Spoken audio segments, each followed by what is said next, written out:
आ जाएंगे सभी साथी क्लास में। चलिए साथियों, नमस्कार, जय हिंद। अब स्वागत करने की आवश्यकता नहीं है क्योंकि आप सभी लोग जान चुके हैं। जो नए होते हैं उन्हें बताने की आवश्यकता होती है। चलिए, पिछले सेशन में हम लोगों ने जो बेंथम थे हमारे जेरेमी बेंथम के जीवन परिचय पर चर्चा की है और हमने आपको बताया था कि उनका जो मूल उद्देश्य था वो था उपयोगितावाद। मैंने आपको बताया था इन्हें सुखवादी विचारक भी कहा जाता है। यानी उपयोगितावाद का दूसरा नाम किसे बोलते हैं, सिद्धांत क्या होता है, इसे दूसरे नाम से किसे जानते हैं। उपयोगितावाद को अधिकतम व्यक्तियों के अधिकतम सुख के सिद्धांत से भी हम इसको जानते हैं। किसको? उपयोगितावाद को साथियों।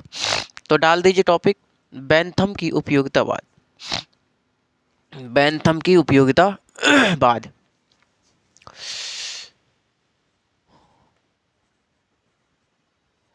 बेंथम की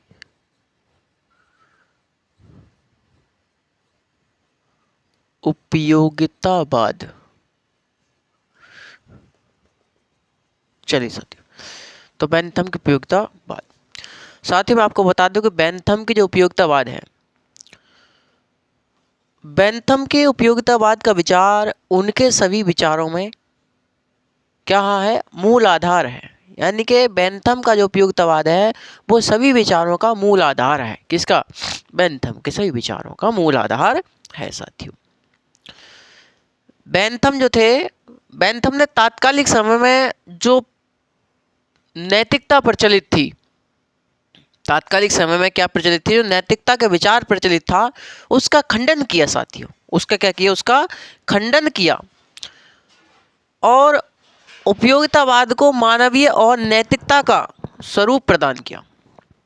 उपयोगितावाद को मानवीय और नैतिकता का स्वरूप प्रदान किया। बेंथम ईश्वरीय इच्छा और प्राकृतिक कानूनों को अस्वीकार किया इन्होंने। बेंथम ने ईश्वरीय इच्छा के कानून या फिर प्राकृतिक कानून जो थे उनको क्या किया साथियों? उनको अस्वीकार किया। उनका क्या किया? उनको अस्वीकार किया। बेंथम ने नैतिकता की धारणा के स्थान पर सुखवाद में विश्वास किया। किसमें? सुखवाद।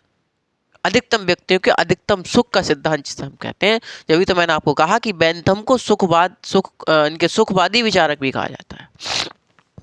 तो मैंने आपको बताने का प्रयास किया है कि जो बेंथम थे हमारे, बेंथम के जो विचार हैं, उपयोगिता का जो विचार है बेंथम का, वो उनके सभी विचारों का मूल आधार है। मूल आधार है। मैं आपको बताना चाहता हूँ कि बेंथम के समय में जो जो उसके तात्कालिक समय में जो नैतिकता का विचार प्रचलित था, उसका खंडन किया उन्होंने। उसका खंडन किया और उपयोगितावाद को मानवीय और नैतिकता का स्वरूप प्रदान किया। नैतिकता का स्वरूप प्रदान किया। बेंथम ने ईश्वरीय इच्छा और प्राकृतिक कानून को अस्वीकार किया। मानवीय इच्छा और प्राकृतिक कानूनों क्या किया? अस्वीकार किया। बेंथम ने नैतिकता की धारणा के स्थान पर सुखवाद में विश्वास व्यक्त किया। नैतिकता की धारणा के स्थान पर किसमें? सुखवाद में विश्वास व्यक्त किया। बेंथम ने उपयोगितावाद का वर्णन करते हुए कहा कि ईश्वर ने मानव जाति को सुख और दुख रूपी प्रभुत्व स्वामी के अधीन सौंपा है या फिर रखा है। तो मैंने आपको क्या बताया? मैंने आपको बताया कि बेंथम ने उपयोगितावाद का वर्णन करते हुए कहा कि ईश्वर ने मानव जाति को सुख एवं दुख रूपी प्रभुत्व स्वामी के अधीन रखा है। समझे साथियों? यह मैं आपको बता रहा था। और यदि मैं आपको बताऊं कि बेंथम क्या कहते हैं? बेंथम कहते हैं कि किसी व्यक्ति की अच्छाई एवं बुराई इस बात पर निर्भर करती है। बेंथम क्या कहते हैं? बेंथम कहते हैं कि किसी व्यक्ति की अच्छाई एवं बुराई इस बात पर निर्भर करती है कि वह व्यक्ति को कितना सुख प्रदान कर रहा है। कि वह व्यक्ति को कितना सुख प्रदान कर रहा है। समझे साथियों?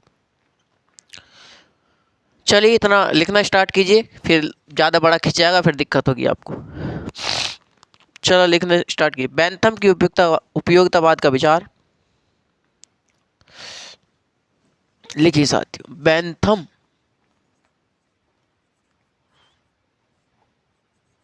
का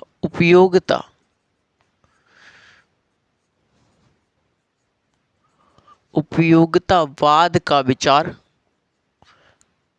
विचार उनके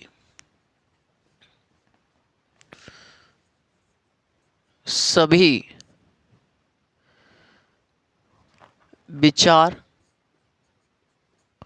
या चिंतन का मूल आधार है।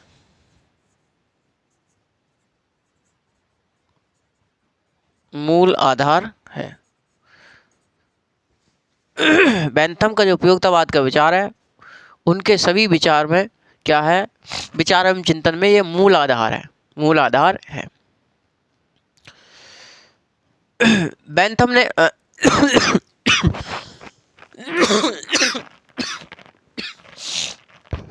साथियों थोड़ी तबीयत नाराज है, इसलिए हमारी कल भी क्लास नहीं हो पाई। आप थोड़ी स्थिति देख रहे होंगे।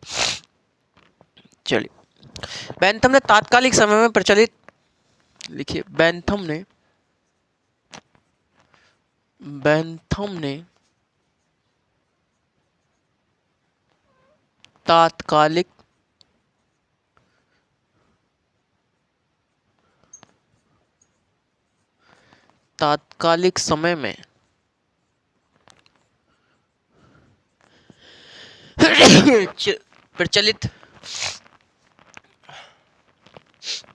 तात्कालिक समय में प्रचलित नैतिकता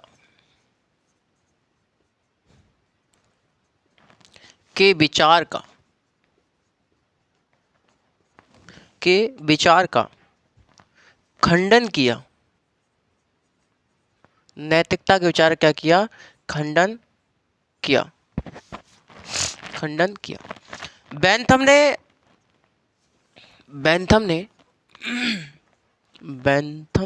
ईश्वरीय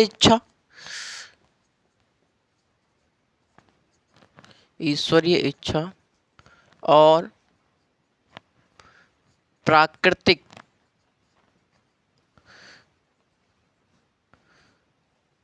कानूनों को अस्वीकार किया। तो बेंथम ने ईश्वरीय इच्छा या प्राकृतिक कानूनों को क्या किया? अस्वीकार किया। और उपयोगितावाद को मानवीय एवं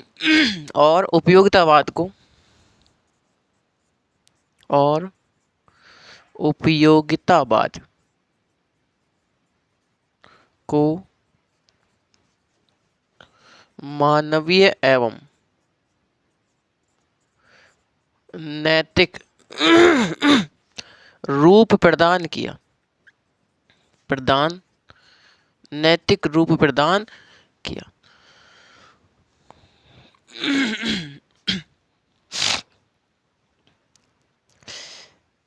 बेंथम ने नैतिकता की धारणा के स्थान पर सुखवाद में विश्वास किया। बेंथम ने नैतिकता की धारणा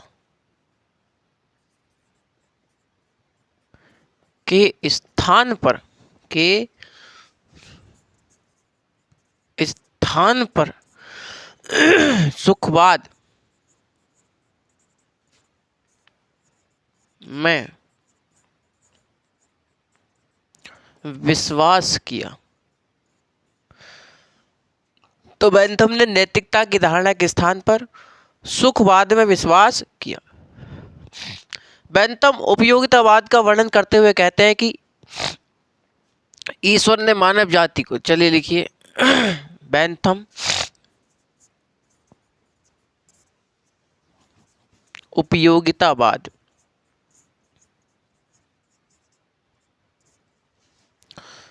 उपयोगितावाद का वर्णन करते हुए कहते हैं कि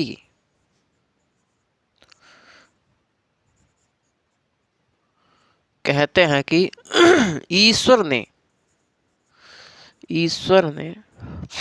मानव जाति को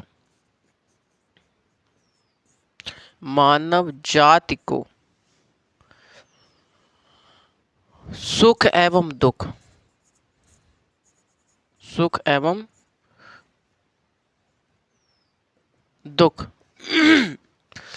रूपी प्रभुत्व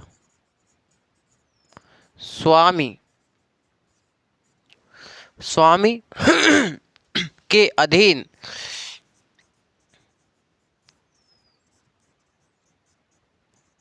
सौंपा है। तो बेंथम उपयोगितावाद का वर्णन करते हुए क्या कहते हैं कि ईश्वर ने मानव जाति को सुख एवं दुख रूपी प्रभुत्व स्वामी के अधीन सौंपा है या फिर रखा है। कौन कहते हैं? बेंथम हमारे कहते हैं। बेंथम आगे कहते हैं कि किसी व्यक्ति की अच्छाई एवं बुराई इस बात पर निर्भर करती है, लिखिए, बेंथम कहते हैं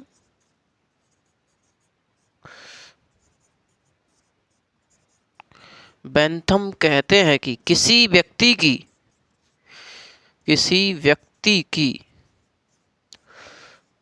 अच्छाई एवं बुराई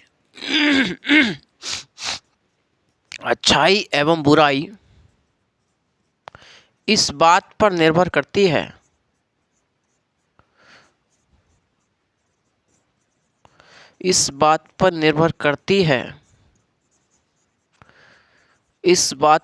करती है कि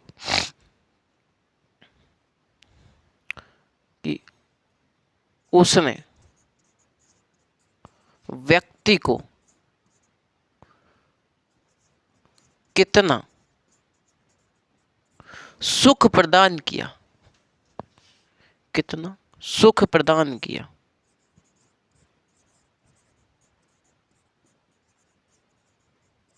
तो मैंने आपको बताने का प्रयास किया कि बेंथम कहते हैं कि किसी व्यक्ति की अच्छाई एवं बुराई इस बात पर निर्भर करती है कि उस व्यक्ति ने कितना सुख प्रदान किया, कि वह व्यक्ति को कितना सुख प्रदान कर रहा है। समझ पा रहे हैं साथियों? इतनी बात आपको समझ में आई? आगे बेंथम का कथन है। बेंथम क्या कहते हैं? बेंथम का कथन है कि सुख एवं दुख की मात्रा समान होने पर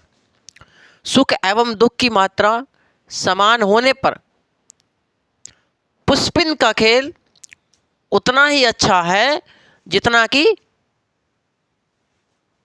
काव्य पाठ। क्या कहते हैं बेंथम अपने कथन में? सुख एवं दुख की मात्रा समान होने पर पुष्पिन का खेल उतना ही अच्छा है जितना कि काव्य पाठ। चलिए लिखिए, बेंथम का कथन है बेंथम का कथन है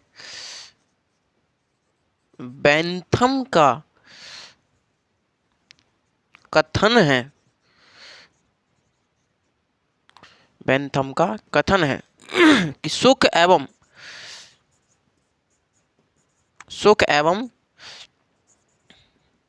दुख की मात्रा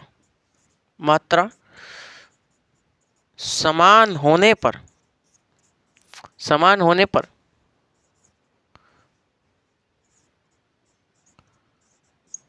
पुष्पिन का खेल उतना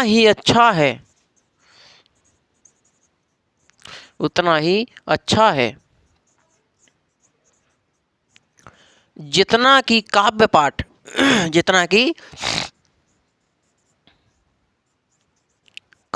है जितना कि काव्य पाठ। तो बेंथम ने कथन में यही कहा आपने कि सुख एवं दुख की मात्रा समान होने पर पुष्पिन का खेल उतना ही अच्छा है जितना कि काव्य पाठ। बेंथम ने उपयोगितावाद का वर्णन करते हुए केवल मात्रा को इसका आधार बनाया। केवल मात्रा मतलब सुख की मात्रा कितनी है, तो बेंथम ने उपयोगितावाद का वर्णन करते हुए मात्रा को इसका आधार बनाया, गुण को नहीं। मात्रा को इसका आधार बनाया भैया, गुण को नहीं। बेंथम कहते हैं कि सभी स्रोतों से होने वाले सुख को स्वीकार करना चाहिए।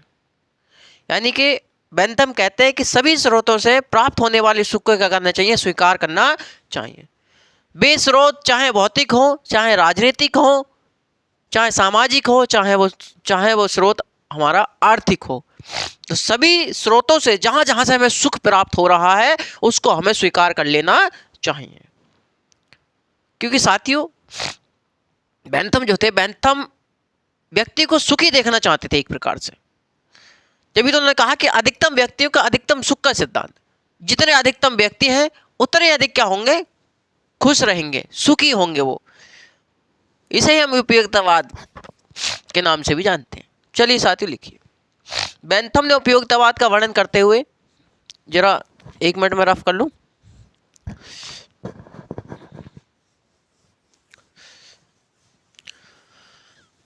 साथियों पढ़ते रहिए, जान लगा के हम भी आप लोगों के लिए मेहनत कर रहे हैं, तो थोड़ा आप भी मेहनत कीजिए।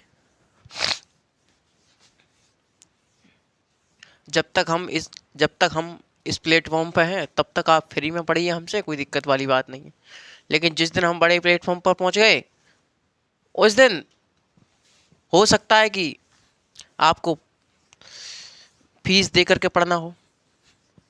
तो साथियों जितना फ़ायदा उठाया जाए व्यक्ति का उतना फ़ायदा उठा लीजिए, क्योंकि इस समय हम भी आप लोगों के लिए समर्पित हैं, क्योंकि प्लेटफॉर्म अपना है। लेकिन अगर हम किसी के प्लेटफॉर्म पर पढ़ाने जाएंगे कोचिंग इंस्टीट्यूट में, तो होता क्या है कि भैया हमें तो उनके आधार पर चलना होता है, फिर जैसे वो कहेंगे उतना चलना पड़ेगा। अगर वो 4 लेक्चर के लिए कहेंगे यूट्यूब पर 4 लेक्चर डाले, तो हम भी 4 लेक्चर डालेंगे। हम इस बात से कोई लेने देना नहीं है, समझे। चलिए देखिए, बेंथम ने उपयोगितावाद का वर्णन करते हुए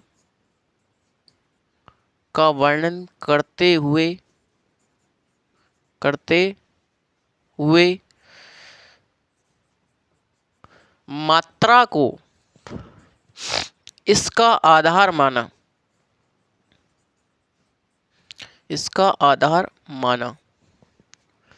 गुण को नहीं।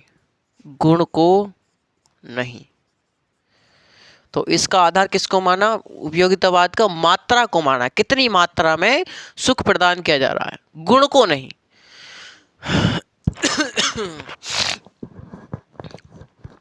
बेंथम के अनुसार सभी स्रोतों से प्राप्त होने वाले सुख को स्वीकार करना चाहिए। चलिए लिखिए, बेंथम के अनुसार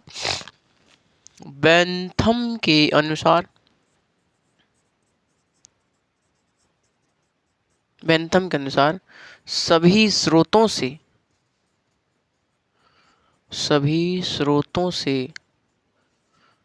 प्राप्त होने वाले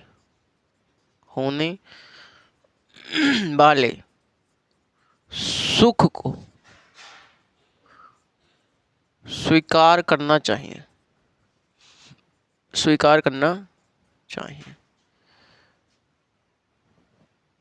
स्वीकार करना चाहिए।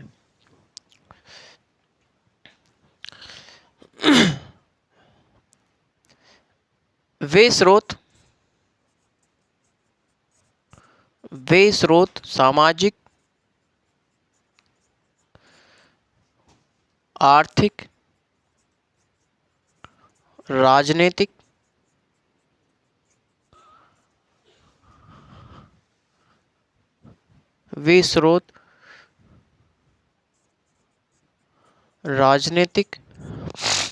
सामाजिक, आर्थिक, राजनीतिक, कानूनी,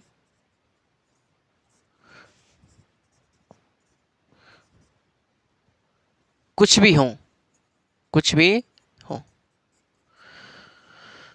तो मैंने आपको बताने का प्रयास किया कि बेंथम ने उपयोगितावाद का वर्णन करते हुए कहा कि हमें सभी स्रोतों से होने वाले सुख को, प्राप्त होने वाले सुख को क्या करना चाहिए, स्वीकार करना चाहिए। वे स्रोत भौतिक, राजनीतिक, आर्थिक कोई भी हो, वे स्रोत सामाजिक, आर्थिक, राजनीतिक और लिख लीजिए इसमें कुछ भौतिक,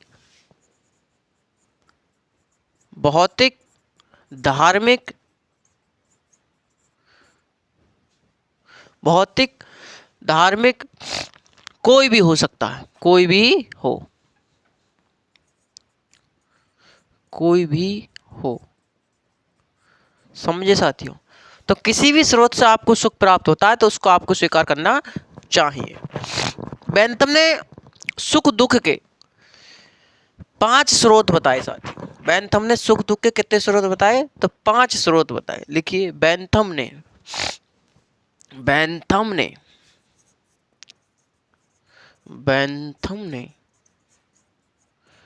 सुख दुख के 5 स्रोत बताए। कितने स्रोत बताए? 5 स्रोत बताए। सुख दुख के 5 स्रोत बताए। जैसे 5 स्रोत कौन कौन से बताए? पहले उन्होंने बताया प्राकृतिक स्रोत, प्राकृतिक स्रोत, प्राकृतिक स्रोत। दूसरा इन्होंने बताया राजनीतिक या कानूनी स्रोत, राजनीतिक या फिर कानूनी स्रोत। और इन्होंने बताया नैतिक स्रोत। नंबर 3 नैतिक स्रोत, नैतिक स्रोत। नंबर 4 इन्होंने बताया सामाजिक स्रोत, सामाजिक स्रोत। और इन्होंने बताया धार्मिक स्रोत, धार्मिक स्रोत। तो बेंथम ने सुख दुख के 5 स्रोत बताए, जिसमें कि आपको मैंने बताया प्राकृतिक स्रोत, राजनीतिक या फिर कानूनी स्रोत, धार्मिक स्रोत, सामाजिक स्रोत और आपके नैतिक स्रोत। बेंथम ने सुख दुख को मापने के लिए सुख एवं दुख मापी, सुख एवं दुख रूपी आनंद मापक यंत्र का आविष्कार किया। तो किसने? बेंथम ने सुख दुख को मापने के लिए, यहां पर लिख लीजिए थोड़ा सा, बेंथम ने सुख एवं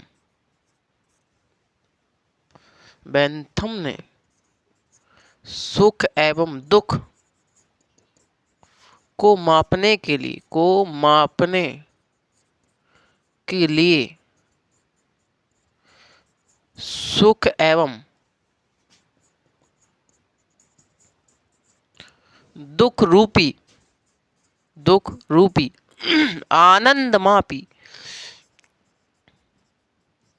यंत्र का आविष्कार किया,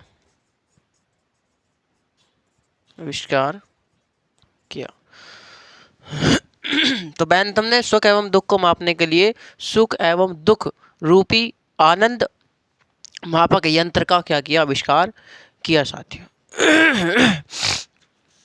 तो साथियों थोड़ी तबीयत खराब है, गले में भी दिक्कत है, बार बार छींक भी आ रही है, आप देख रहे हैं, जुकाम भी है थोड़ा सा। तो जिस प्रकार से हम मेहनत कर रहे हैं आप लोगों के लिए, कृपा करके आप भी मेहनत कीजिए, तभी आपको सफलता हासिल होगी साथियों। बेंथम कहते हैं कि सुख दुख को मापा जाना चाहिए। सही बात है। बेंथम आगे क्या कहते हैं कि सुख दुख को मापा जाना चाहिए, यदि इसका अंतर सुख आता है तो वही कार्य करना चाहिए। ये लीजिए साथियों,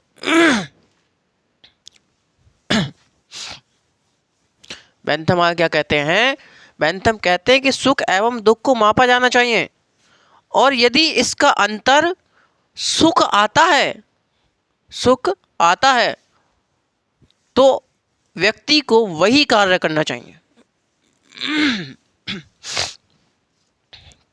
क्या कहते हैं बेंथम कहते हैं कि सुख दुख को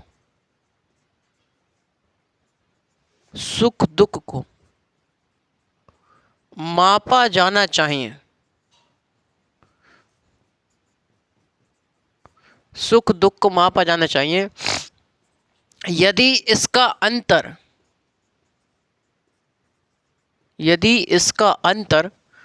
सुख आता है, यदि इसका अंतर सुख आता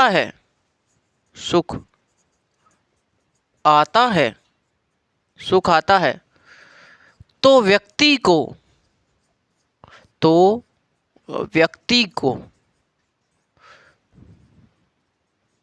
वही कार्य करना चाहिए।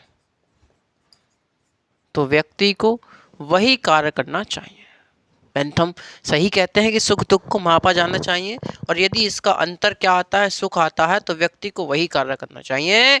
समझ पा रहे हैं साथियों? बेंथम ने उपयोगितावाद की कुछ विशेषताएं भी बताई साथियों। बेंथम ने उपयोगितावाद की क्या बताई, कुछ विशेषताएं भी बताई। चलिए लिखिए, हेडिंग डालिए, बेंथम की उपयोगितावाद की विशेषताएं। बेंथम की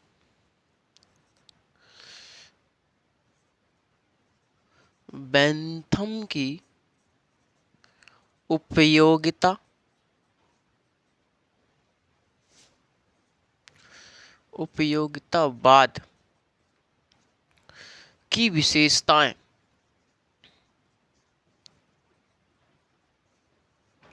की विशेषताएं। बेंथम की उपयोगितावाद की विशेषता। बेंथम क्या कहते हैं, पहली विशेषता क्या बताई उन्होंने कहा कि सभी उपयोगितावादी व्यक्तिवादी होते हैं। क्या होते हैं? सभी उपयोगितावादी व्यक्तिवादी होते हैं, और सभी व्यक्तिवादी उपयोगितावादी नहीं होते। क्या कहते हैं बेंथम कहते हैं कि सभी उपयोगितावादी, नंबर 1 कहते हैं क्या बेंथम, सभी उपयोगितावादी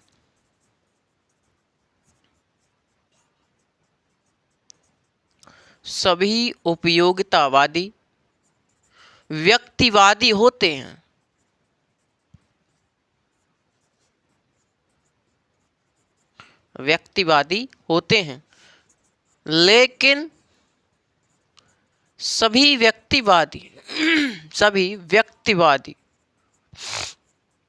लेकिन सभी व्यक्तिवादी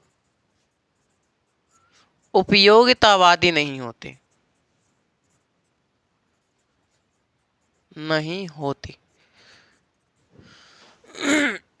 तो क्या कहते हैं बेंथम, कहते हैं कि सभी उपयोगितावादी व्यक्तिवादी होते हैं और सभी व्यक्तिवादी उपयोगितावादी नहीं होते।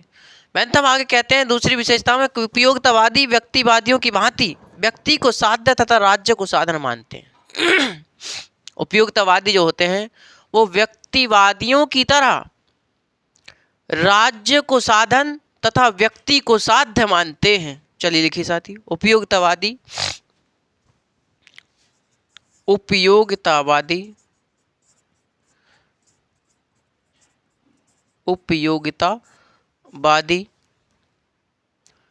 व्यक्तिवादियों की तरह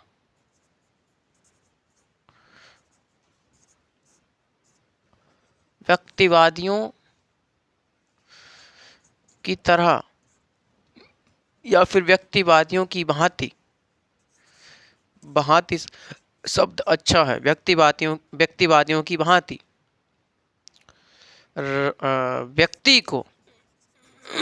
व्यक्ति को साध्य तथा राज्य को साधन मानते हैं।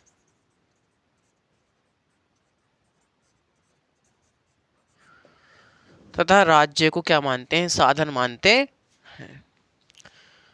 उपयोगितावादी भी व्यक्तिवादियों की भांति राज्य को व्यक्तियों का योग मानते हैं। उपयोगितावादी भी क्या मानते हैं, व्यक्तिवादियों की तरह राज्य को क्या मानते हैं, व्यक्तियों का योग मानते हैं। यानी व्यक्ति जुड़ गए तो राज्य बन गया, व्यक्ति नहीं है तो राज्य समाप्त। यानी व्यक्ति हैं तो राज्य है।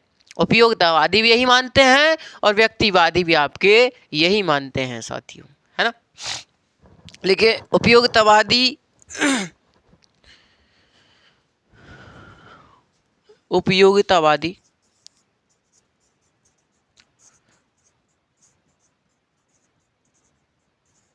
भी व्यक्तिवादियों की भांति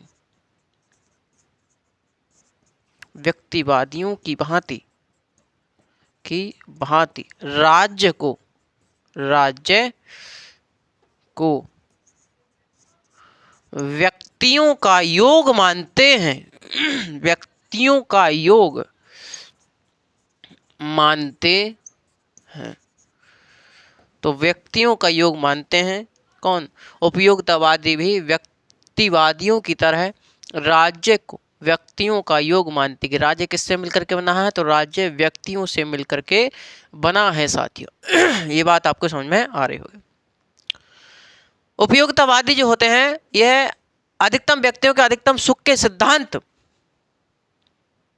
पर आधारित होता है। यानी कि यह अधिकतम व्यक्तियों का अधिकतम सुख के सिद्धांत पर आधारित होता है, इसलिए उपयोगितावाद को सुख दुख का सिद्धांत भी कहा जाता है। तो उपयोगितावाद अधिकतम व्यक्तियों के अधिकतम सुख के सिद्धांत पर आधारित होता है, इसलिए उपयोगितावाद को सुख दुख का सिद्धांत भी कहा जाता है। लिखिए साथियों उपयोगितावाद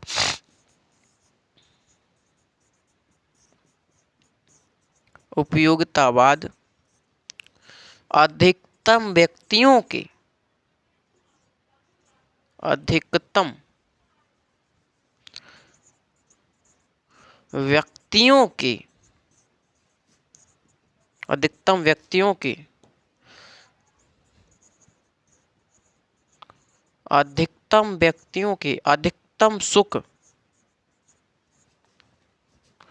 के सिद्धांत पर आधारित होता है।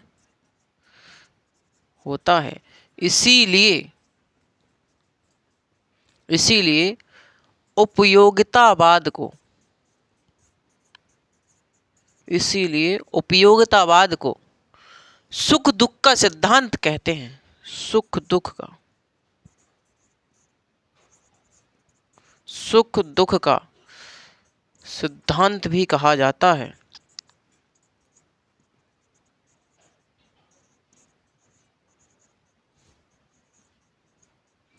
सुख दुख का सिद्धांत भी कहा जाता है। किसको, उपयोगितावाद को। इन्होंने कहा कि उपयोगितावाद जो होता है वो अधिकतम व्यक्तियों का अधिकतम सुख के सिद्धांत पर आधारित होता है, इसलिए इसे सुख दुख के सिद्धांत के नाम से भी हम लोग जानते हैं। और इसका आधार जो होता है वो मात्रा होता है, गुण नहीं। उपयोगितावाद का आधार क्या है, मात्रा है, गुण नहीं। उपयोगितावाद के अनुसार व्यक्ति को वही कार्य करने चाहिए जो उसे सुख प्रदान करता हो, और वह कार्य नहीं करना चाहिए जिसमें जो इसे सुख ना देता हो, सुख ना दे सके। उपयोगितावाद के अनुसार लिखिए साथियों, यहाँ लिख दीजिए, एक लाइन और आ जाएगी। उपयोगितावाद के अनुसार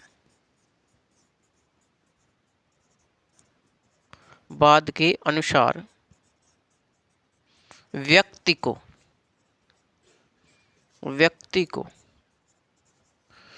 वही कार्य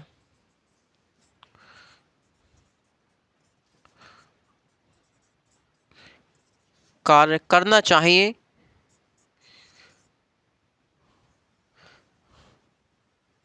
जो कार्य उसे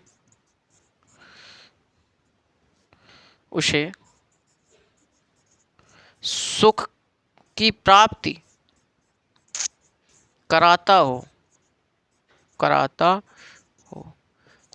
तथा वह कार्य नहीं करना चाहिए जो व्यक्ति को सुख ना दे सके। वह कार्य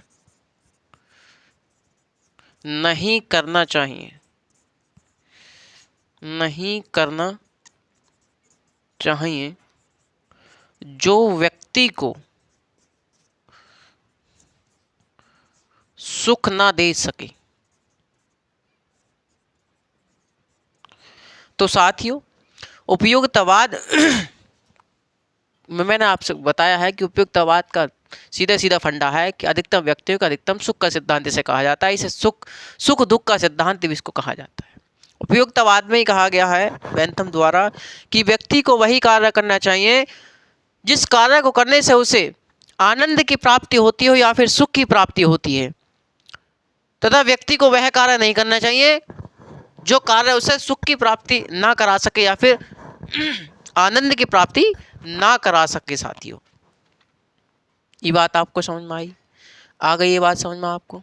चलिए, उपयोगितावाद जो है वो मात्रात्मक पर बल देता है, गुणात्मक पर नहीं। चलिए जरा ये रफ कर लें हम, उसके बाद देखते हैं साथियों, उसके बाद हम लोग देखते हैं।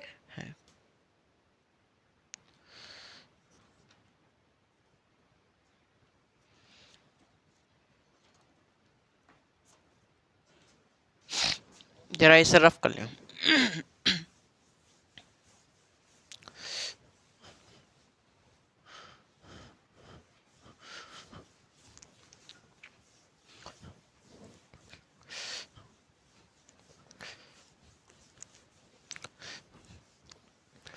चलिए साथियों, उपयोगितावाद मात्रात्मक पर बल देता है, गुणात्मक पर नहीं। गुणात्मकता लिखिए, उपयोगितावाद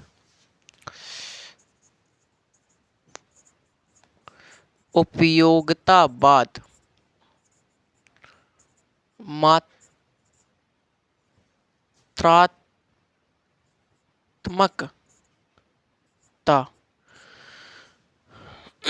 उपयोगितावाद मात्रात्मकता पर बल देता है,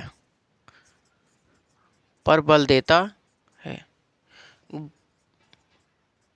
गुणात्मकता पर नहीं, पर नहीं। तो जो उपयोगितावाद है वो मात्रात्मकता पर बल देता है, गुणात्मकता पर नहीं। समझे साथियों? उपयोगितावाद बाह्य सुख या भौतिक सुख पर बल देता है। उपयोगितावाद जो है वो बाह्य सुख या फिर भौतिक सुख पर बल देता है, भौतिक सुख पर बल देता है। अर्थात यह क्या है? यह भौतिकवादी है। चलिए देखिए, उपयोगितावाद उपयोगितावाद बाह्य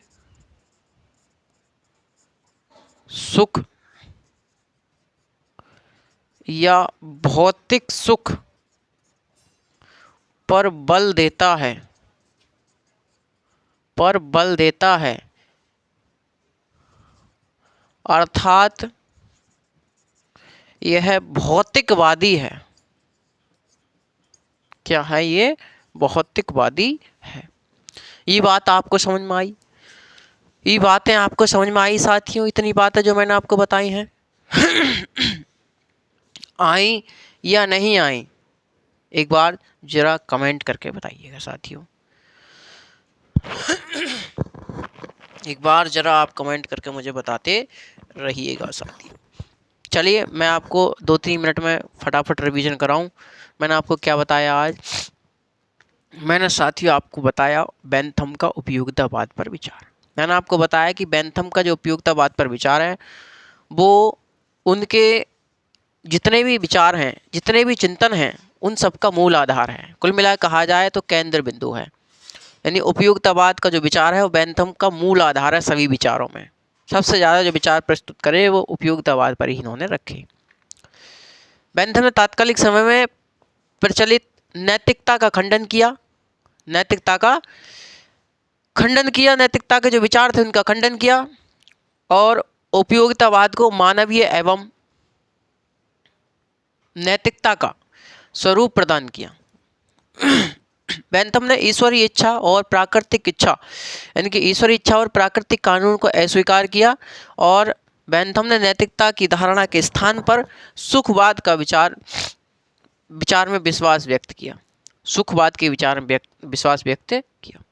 बेंथम ने उपयोगितावाद का वर्णन करते हुए कहा कि ईश्वर ने मानव जाति को सुख एवं दुख रूपी प्रभुत्व स्वामी के अधीन रखा है। बेंथम कहते हैं कि किसी व्यक्ति की अच्छाई एवं बुराई इस बात पर निर्भर करती है कि वह व्यक्ति ने कितना सुख प्रदान किया है, वह व्यक्ति कितना सुख प्रदान कर रहा है। बेंथम का कथन है कि सुख एवं दुख की मात्रा समान होने पर पुष्पिन का खेल उतना ही अच्छा है जितना कि काव्य पाठ। बेंथम ने उपयोगितावाद का वर्णन करते हुए इसका आधार मात्रा घुमाना गुण को नहीं। बेंथम के अनुसार सभी स्रोतों से प्राप्त होने वाले सुख को स्वीकार करना चाहिए, चाहे वो सुख भौतिक हो, चाहे राजनीतिक हो, चाहे धार्मिक हो, चाहे राजनीतिक हो, चाहे नैतिक हो, चाहे हमारा आर्थिक स्रोत हो। तो इन सभी स्रोतों से होने वाले सुख को क्या करना चाहिए, हमें स्वीकार करना चाहिए। बेंथम ने सुख दुख के कितने 5 स्रोत बताए, जैसे नंबर 1 प्राकृतिक स्रोत, राजनीतिक या फिर कानूनी स्रोत, दूसरा नैतिक स्रोत और सामाजिक स्रोत और धार्मिक स्रोत। इन्होंने सुख दुख के 5 स्रोत बताए साथियों। बेंथम ने सुख दुख को मापने के लिए सुख एवं दुख रूपी आनंद मापी यंत्र का आविष्कार किया। तो बेंथम ने सुख और दुख को मापने के लिए सुख दुख रूपी आनंद मापी यंत्र का क्या किया, आविष्कार किया साथियों, आविष्कार किया। बेंथम कहते हैं कि सुख दुख को मापा जाना चाहिए अगर इसका अंतर सुख आता है। बेंथम कहते हैं कि सुख दुख को मापा जाना चाहिए, यदि इसका अंतर क्या आता है, सुख आता है, तो वही कार्य करना आपको चाहिए। बेंथम ने अपने उपयोगितावाद की विशेषताएं बताई, जैसे उन्होंने कहा कि सभी उपयोगितावादी व्यक्तिवादी होते हैं। उन्होंने कहा कि सभी उपयोगितावादी व्यक्तिवादी होते हैं, लेकिन सभी व्यक्तिवादी उपयोगितावादी नहीं होते। किसने कहा, तो बेंथम ने कहा साथियों। आगे बेंथम कहते हैं उपयोगितावादी व्यक्तिवादियों की भांति उपयोगितावादी जो होते हैं वो व्यक्तिवादियों की भांति राज्य को साधन तथा व्यक्ति को साध्य मानते हैं। उपयोगितावाद आगे लिखते हैं कि उपयोगितावादी भी व्यक्तिवादियों की भांति राज्य को व्यक्तियों का योग मानते हैं। उपयोगितावादी भी क्या मानते हैं, वो व्यक्तिवादियों की भांति राज्य को व्यक्तियों का क्या मानते हैं, योग मानते हैं। अर्थात कहा जाए तो व्यक्तियों के मिलने से ही राज्य बना है, यह मानते हैं उपयोगितावादी भी और व्यक्तिवादी भी। यह अधिकतम व्यक्तियों के अधिकतम सुख के सिद्धांत पर आधारित होता है। कौन, उपयोगितावाद अधिकतम व्यक्तियों के अधिकतम सुख के सिद्धांत पर आधारित होता है, इसलिए इसे सुख दुख का सिद्धांत भी कहा जाता है। इसलिए इसे सुख दुख का सिद्धांत भी साथियों कहा जाता है। उपयोगितावाद के अनुसार बेंथम कहते हैं कि व्यक्ति को वही कार्य करना चाहिए जिसमें उसे सुख की प्राप्ति या फिर आनंद की प्राप्ति होती हो। व्यक्ति को वह कार्य नहीं करना चाहिए जिसमें उसे आनंद या सुख की प्राप्ति ना होती हो। उपयोगितावाद मात्रात्मकता पर बल देता है, गुणात्मकता पर नहीं। तो उपयोगितावाद जो है वो मात्रात्मकता पर बल देता है, गुणात्मकता पर नहीं। उपयोगितावाद बाह्य सुख या फिर भौतिक सुख पर बल देता है, इसलिए इसे भौतिकवादी कहा जाता है। इसलिए इसे क्या कहा जाता है, भौतिकवादी कहा जाता है साथियों। ये सभी विचार जो थे हमारे, ये सभी विचार किस पर थे, बेंथम के उपयोगितावाद पर विचार थे।